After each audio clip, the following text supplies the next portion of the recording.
Have a seat, everyone. We're about to get started. They gave me a timer because they know I always go over. You know that feeling when people don't trust you? I'm going to put the timer on. All right. That's on camera now in case anyone is going to question me later. Welcome, everyone, to Fantastically Bad Apex Automation Patterns and How to Avoid Them. Before we get started, I'll have a bit of introduction. So this is me. My name is Amnon Kruvi.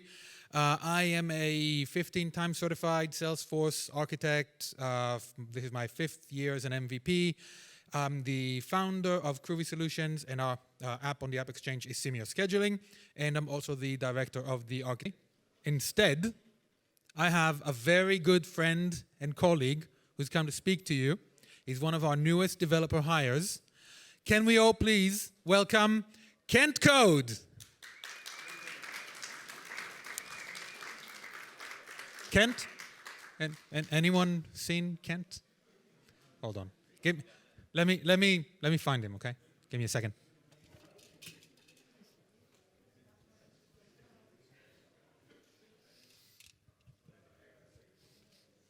Hey! Who let this guy on here? This is me. I'll be the one talking today. My name is Kent Code. Thank you for coming to my session today. A little bit about me. I'm a Java developer. I've got 5 years of experience.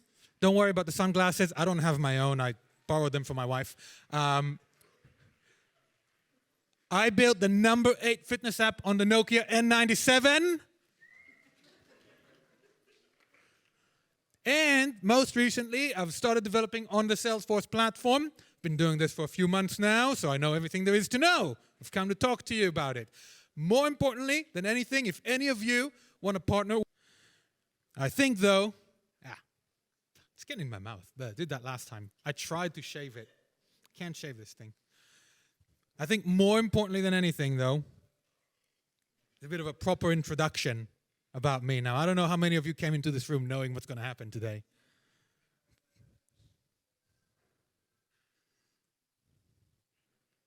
A little bit about my day.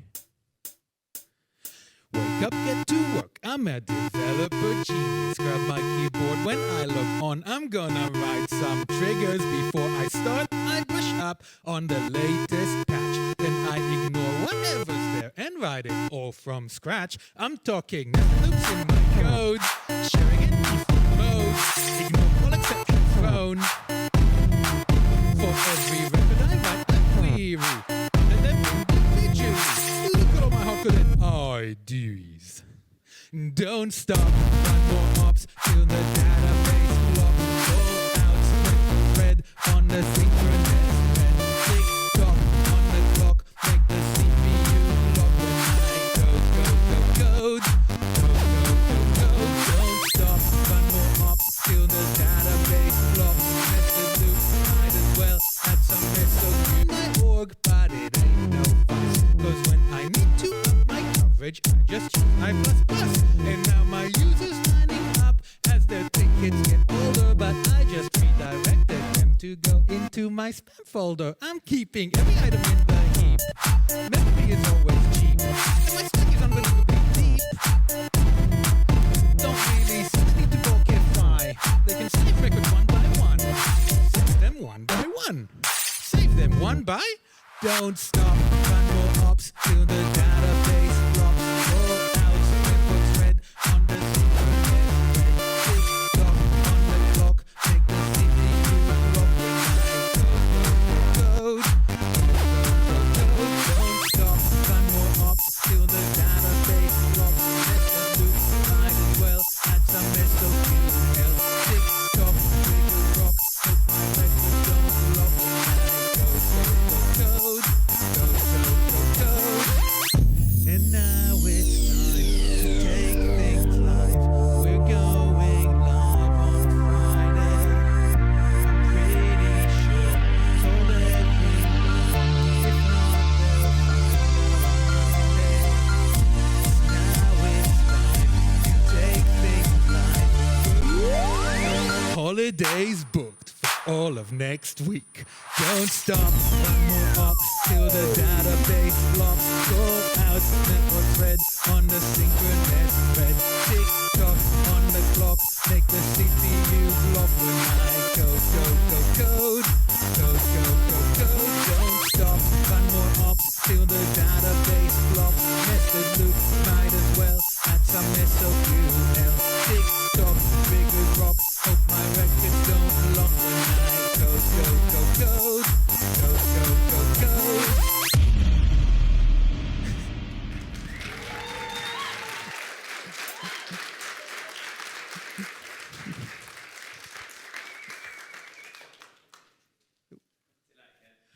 See, last time I got all hair in my mouth and I couldn't do it with the beard. At least I managed to pull through this time. I'm going to have hair in my mouth for the next month. Anyway, thank you to Kent Code. He'll be joining us throughout the session. Today's topic, we're going to be talking about Apex automation. Now, the way I see it, there's only two types of Apex automation.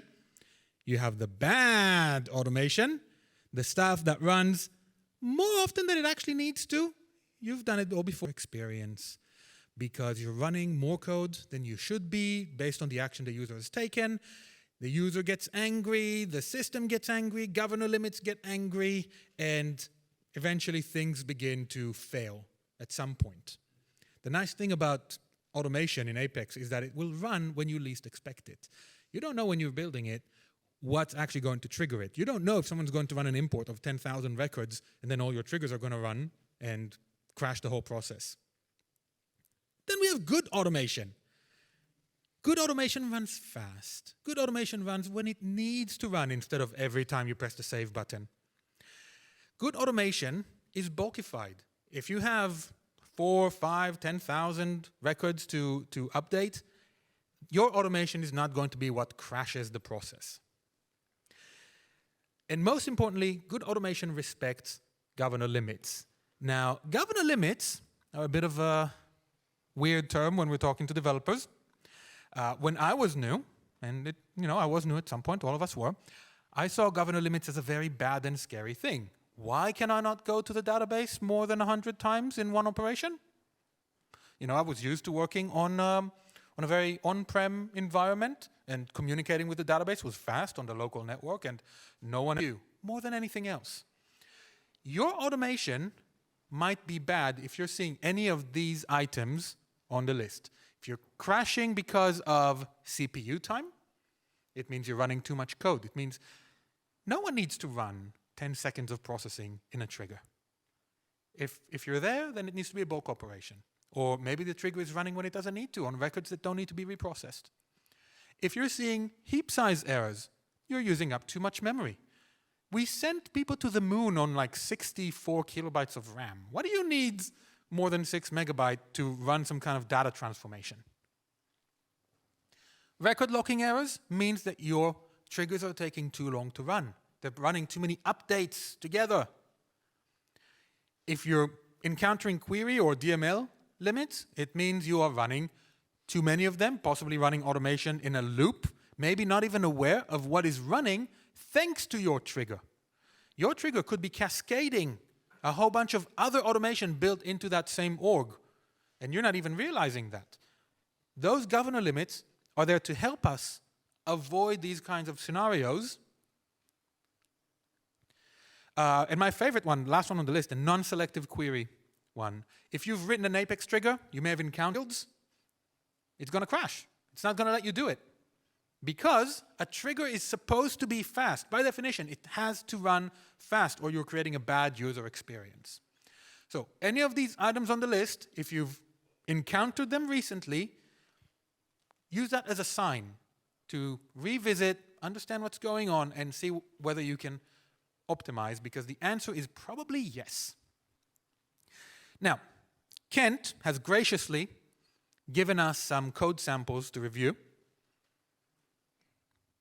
The first code sample is a trigger that he wrote.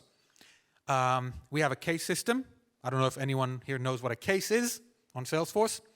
But he wrote a trigger so that anytime a case is created, it will append the client name, the account name, to the case subject because, you know, he does things like that. Here's our trigger. Right? He wrote us some awesome code. He's very proud of it. It took him at least 2 days to write. And I'm paying this guy. Shall we review what is wrong with this implementation? Technically, it works, right? It works just fine. But this trigger is pushed into the database, and then after that, you're reviewing it and modifying it again, thereby creating a second transaction to the database. So you're actually using up 2 database strips and all the automation around it just to make your simple change against this one record. That sounds a bit much, right? That doesn't sound like it needs to run twice. Why do you need 2 database strips just for that? I see we've already lost someone. Am I boring you?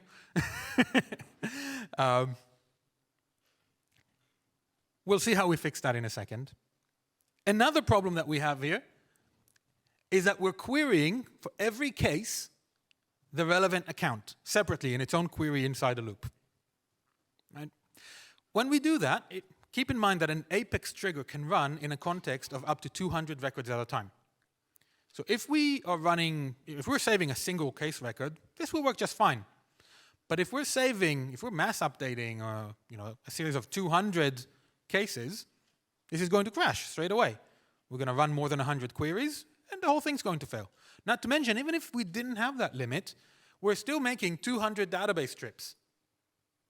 Sounds a bit to update it again. So again, if we're running 200 cases in one trigger context, we're doing another 200 trips to the database to update the case. So that's 200 to read, 200 to write, 400 trips to the database because we wanted to append the client name to it. Who thinks this is efficient? No one? Really? Okay, fine. But can we fix it? Yes, we can. Yes, we can. So this is how we would fix this trigger. First of all, we're going to make this trigger before insert. Anything that runs before an insert or an update runs before that record reaches the database the first time, which means any changes that we make against that record at this point in time will follow into the database in the same transaction that we're already running. So we don't need a separate database strip to update it.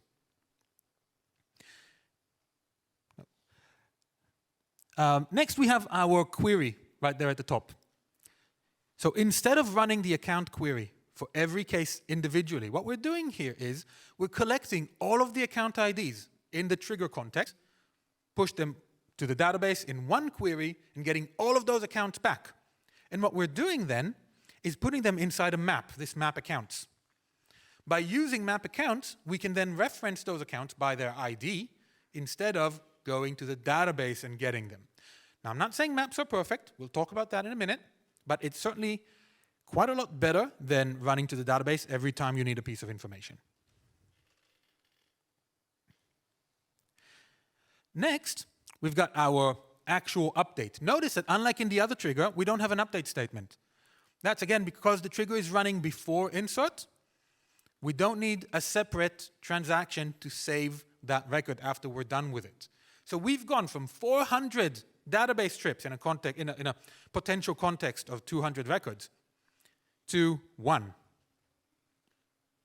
Sounds to me like we're a bit more efficient this time. Let's see what Kent has to say about it. Right, he's being a bit cocky here. He thinks he can do it in half the code. Right? So, okay, you know what? There are some things that are better in this trigger than it was before. So this trigger still runs before insert, which is good, means no update trips. And then all the account IDs when you can just query every account, right? Sounds simple. Rule of thumb is to always assume you have like 1 billion records in every object that you're querying. If you don't have filter criteria in your query, unless it's some kind of specialized object that is supposed to have a very low number of records, if you're not filtering, or at least limiting the number of results, something's going to be wrong. You're going to hit the memory limit, you're going to hit the record limit on a query, which is 50,000. The idea is always query just what you need. So he may have saved a bit on code here, but we're paying for that in memory, we're paying for that in limits, and quite possibly CPU as well, because we're going to need to put all those records in a map. Next, when we do run queries in a trigger, and I think I mentioned this before, if you are filtering your query, make sure to filter by indexed fields. So filter by IDs, filter by lookup fields. Some of you may not know this, but you can create your own custom indexed fields by marking a text field as external ID. External ID fields are always indexed, so you don't have to go to support and beg them to make one of your fields indexed. You can do it yourself. Let's look at the next code sample. Here, we are assigning a task to validate an email address when a user gets a new email, when a contact gets a new email. Let's see how we did.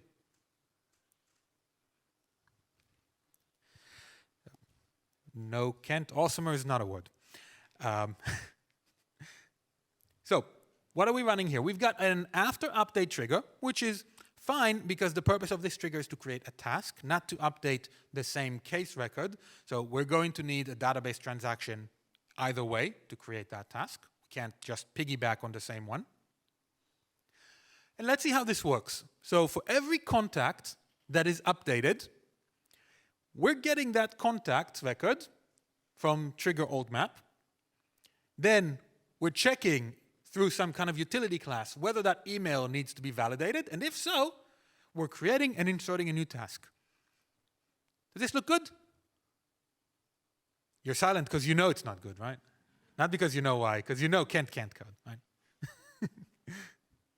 Anyway, let's see what problems we have here. First of all, and this is very common actually, a lot of people use trigger.oldMap to get the equivalent old state of a record when they know that there's also, besides trigger old map, you have trigger.old, which is an array of all those same records. So you have trigger.old and trigger.old map. Using trigger.old is going to be much more efficient than using a map. Then we are inserting these tasks still inside the loop. If we're inserting a task inside the loop, again, if we have 200 updates, 200 records being updated, we're going to go to the database 200 times with 200 new tasks. We're going to hit the governor limit, we're going to crash, the user's going to come crying. And then this is my favorite one.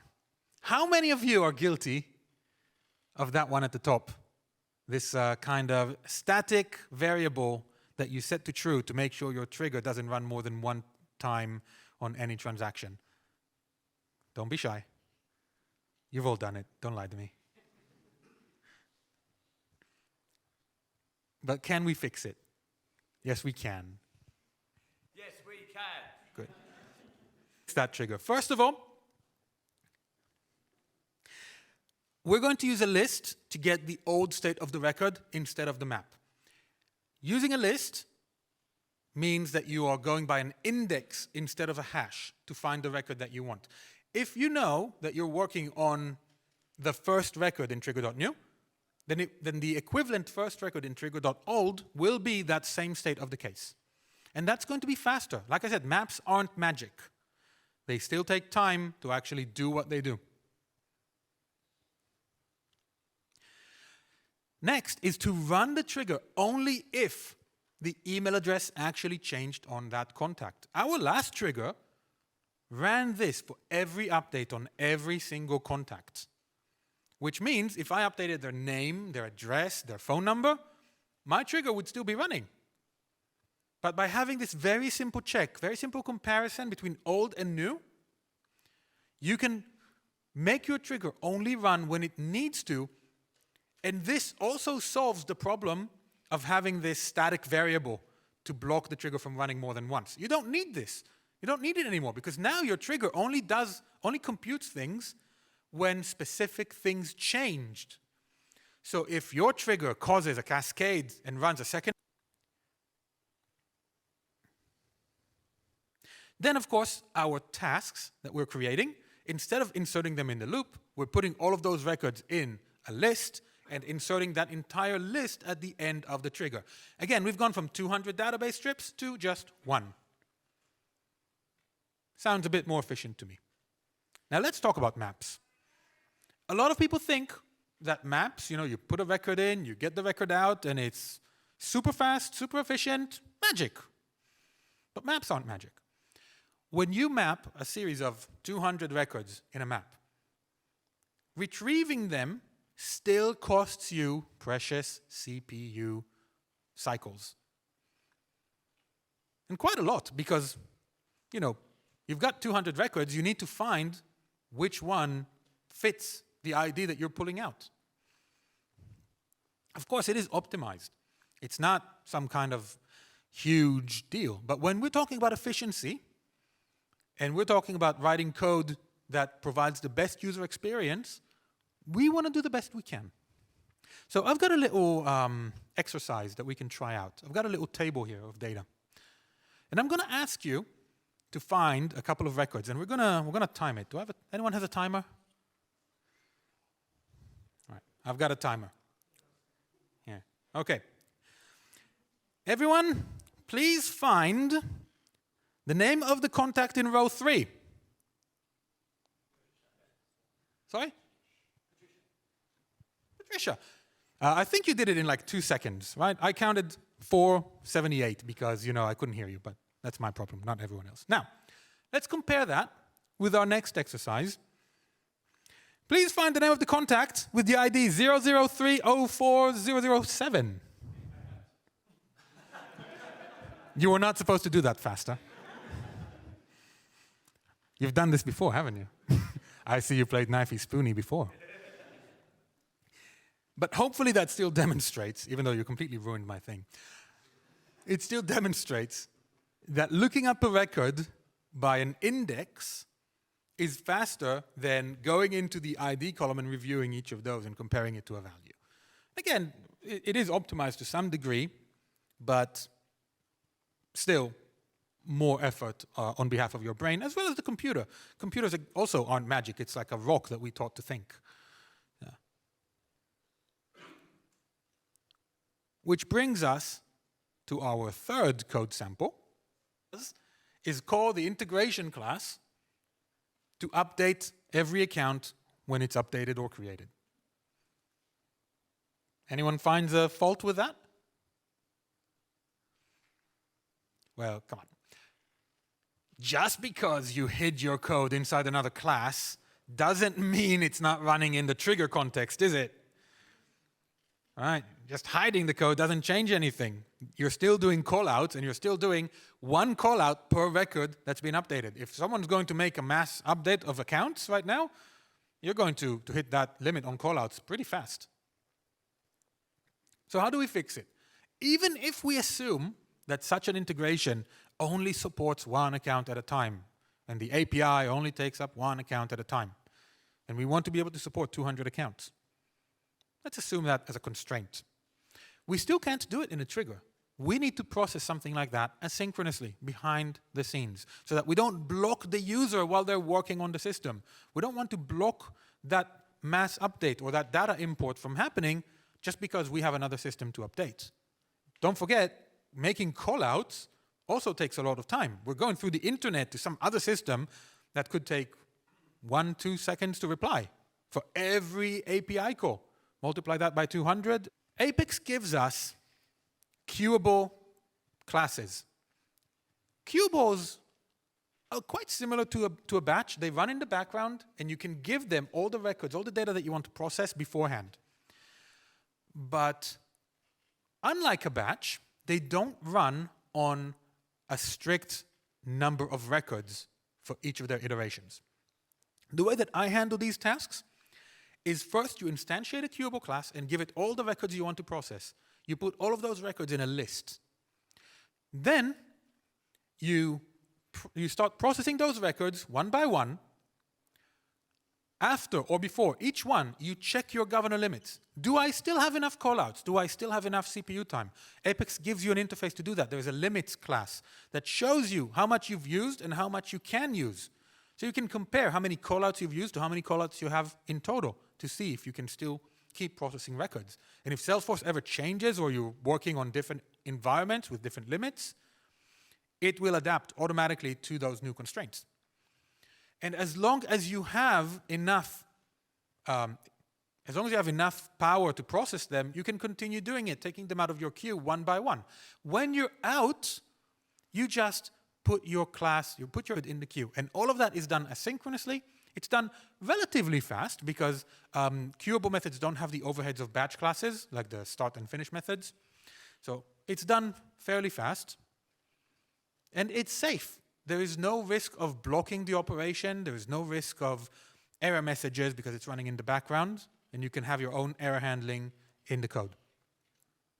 So this is what the trigger should look like. We should be enqueuing some kind of queuable class to process all those records. And this is a template for how that can be built. You'll see that we have our queue variable. That's a class member with all the records that I want to process. And under there, we have a limit callouts, which is a calculation of the total number of callouts that I have access to times 75%. So just to be on the safe side, because I don't know what's going to happen, what other code is going to run because of what I'm doing.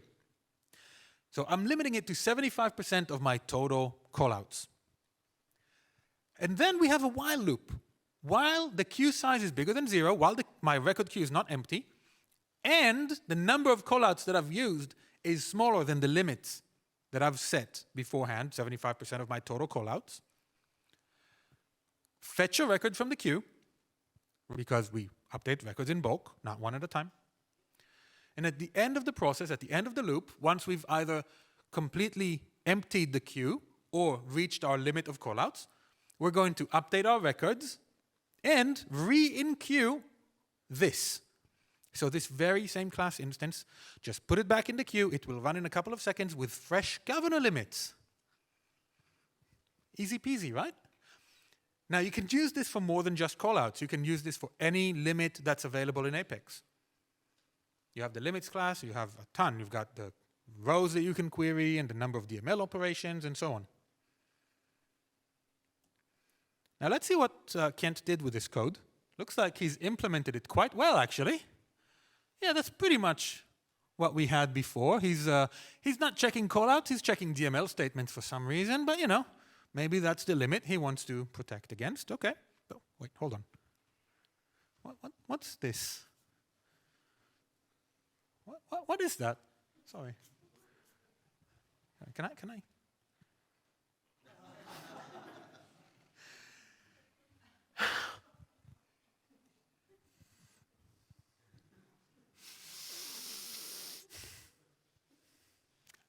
Don't lie to me. Don't lie to me. We've all done it. You found it. Yeah? Liar. How many people in this room have done this before? 2? All right. We've got a room full of liars. I learned something today. When you're new and you don't understand the value of unit tests, we do it. Every new Salesforce developer, unless they had some kind of strict oversight, some kind of senior watching their every move, we've all done it because we didn't want to deal with unit testing, right? But, as the old saying goes, and Richard is not in this room, right? No, he's not. He said he'll come, but he would have liked this. But if your tests... Oh, you are here. Great. There you go. If your tests don't actually validate your logic, if you're just testing unit coverage, code coverage, instead of what it is the code is actually meant to do, you're going to have a bad time.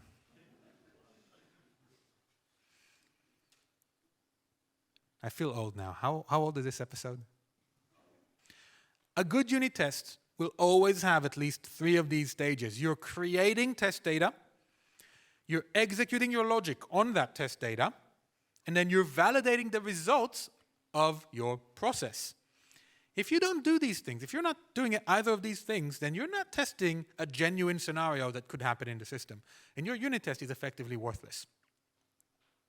You're supposed to be testing potentially real scenarios. You're not just testing the code You're not trying to gain points in code coverage. No one cares if you've got a test that checks 75% of the code, but it checks multiple scenarios that are actually real and the common ones that might fail, or if you have 98% coverage for I++, I++. Unit tests need to also test the things that shouldn't happen. So what happens when you fail, when your trigger crashes? What happens then? Is the user going to get an error? Do you have any kind of handling for when that happens? If you've got an integration, how do you manage it? How do you work with that other system if you failed to send that message to it? And a good unit test also takes as long to write.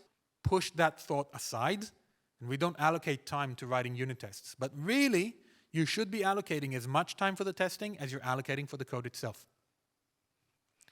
If you don't do this, you're just going to run out of time. You're going to feel pressured and you're going to write bad tests. You're going to go into that I++ trap.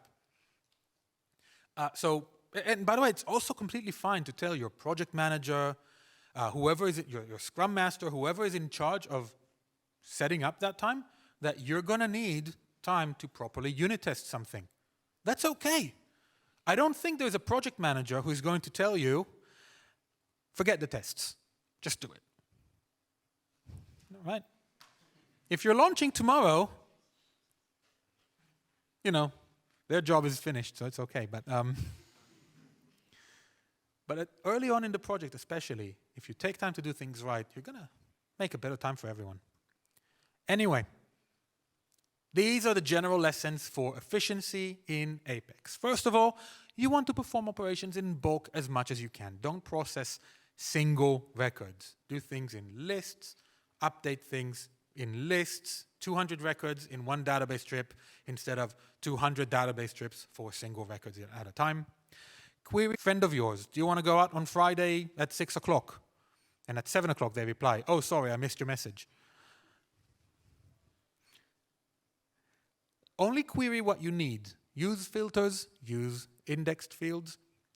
Be, again, gentle with the database. Query only the things that you actually need to process your code. That includes fields as well. Everything that has to go over the network, everything that has to go outside of the server context takes time. And if you're performing an operation in bulk on 200, 400, 10,000 records, that is going to add up. Yep, we're just finishing.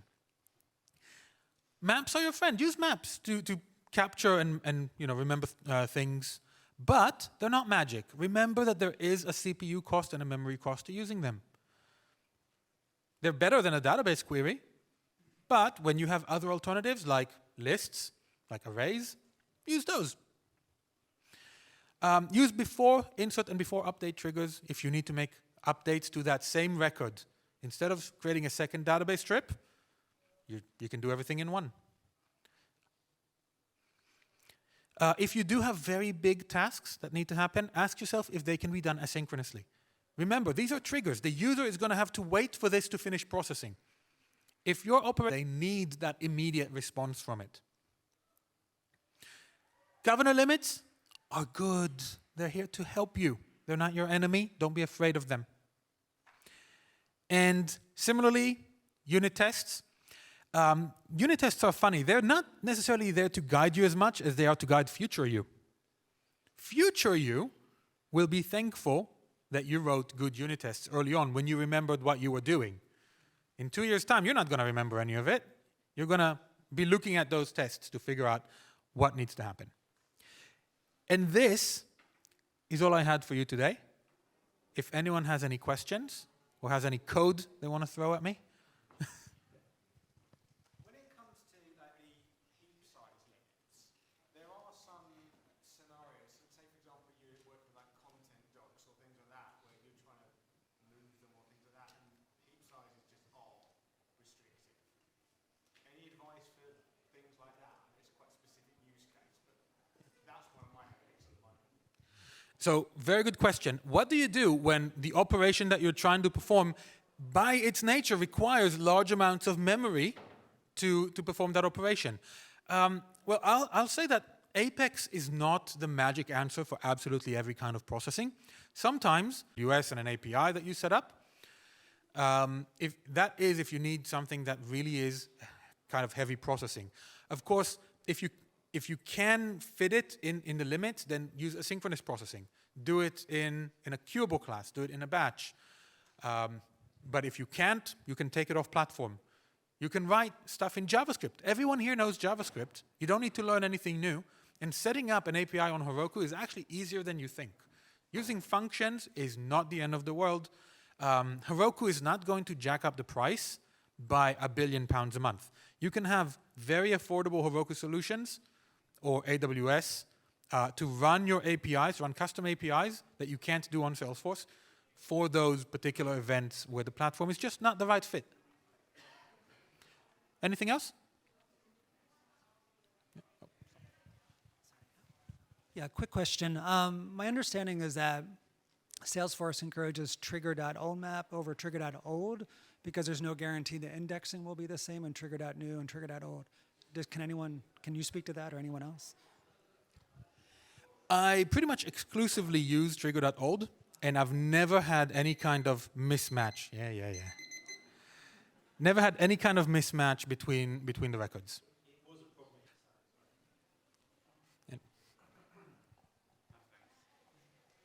Yeah, I think in your second example, there was an example of a flag. I'm not sure where it was saved to prevent the trigger from running, but you still loop through the records. Is there ever a situation where there's sort of, or is it so minimal to loop through records on CPU time that you never have to worry about it, or would you ever try and prevent looping and that be a problem?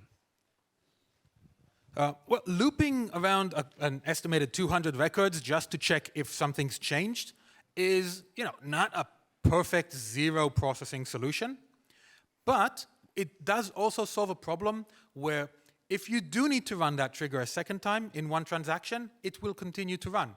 So you're actually protecting your logic because the static variable example actually has the potential of blocking your logic when it does need to run. So if you update the record and that updates something else and that updates the record again, if you use a flag, it will not run the second time, even if it needs to. But if you're using the loop and comparison, even though it does have some kind of minimal cost, I've never encountered a problem. Then the alternative. Last one, and after that, feel free to catch up with me any point today.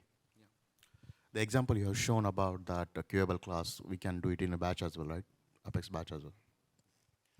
So you absolutely can do it in a batch. Batches have a slight overhead in terms of asynchronous executions because a batch always runs the start and finish methods, again, asynchronously, which costs you one of those executions on your limit, and you don't have that overhead in queuables. You absolutely can do it in a batch. I would do it if there is a significant amount of records that you're expecting for it to run on, and then another 2 executions is not going to be a factor. But if you're expecting a lower number of records, a lower number of batches, use a queuable and you're saving up a significant percentage on your limits. Okay. Thank you, everyone.